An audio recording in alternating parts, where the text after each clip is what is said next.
அன்றைக்கி தான் நான் நேரில் பார்த்தேன்.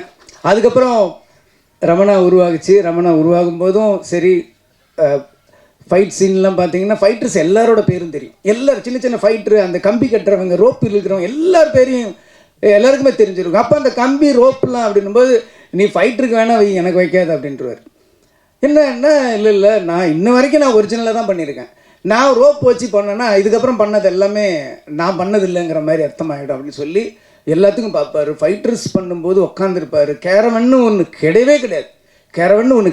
ஒரே ஒரு சீன் வந்து ரெட் ஹில்ஸில் எடுத்தேன். அப்போ ட்ரெஸ் சேஞ்ச் பண்ணுறதுக்கோ காஸ்டியூம் சேஞ்ச் பண்ணுறதுக்கோ ஒரு இடம் இருக்காது. ஏன்னா ஃபுல்லாக அந்த ரெட் ஹில்ஸ் அந்த ஒரு ஹில்ஸ் மாதிரி இருக்கும். அந்த ஏரியாவில் வந்து ஒரே ஒரு கேரவன் மட்டும் அவர்கிட்ட தெரியாமல் நாங்கள் சொல்லிட்டோம். அதுக்கு அவ்வளோ திட்டினார். யாரை கேட்டியா கேரவன் சொல்லி. இன்றைக்கி போய் ஒரு ஷூட்டிங் போனீங்கன்னா ஷூட்டிங் அங்கே நடக்குதுன்னா 1 கிலோமீட்டர் கேரவன் ட்ரெயின் மாதிரி நிற்கும். அவ்வளோ பேருக்கு கேரவன் இருக்கிற இடத்துல அன்றைக்கி ஒரு நாள் கூட கேரவன் யூஸ் பண்ணதே கிடையாது. ஒரு நாள் யூஸ் பண்ணேன். அவர்கிட்ட கேட்காம நான் தான் சொன்னேன் காஸ்டியூம் சேஞ்ச் பண்ணணும், க்ரௌடு வரும், உள்ளே வந்தால் அவர் அங்கே வந்தாவே இங்கே பட்டாசு வெடிக்க ஆரம்பிச்சிடுறாங்க.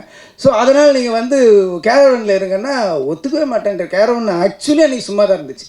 அதுலேயும் சேர் கூட இப்படி சாயிற மாதிரி சேர் மாட்டேன். ஒர்க் பண்ண சில பேருக்கு தெரிஞ்சிருக்கும். நான் சொல்கிறது ஒரு புள்ளி கூட போய் கிடையாது.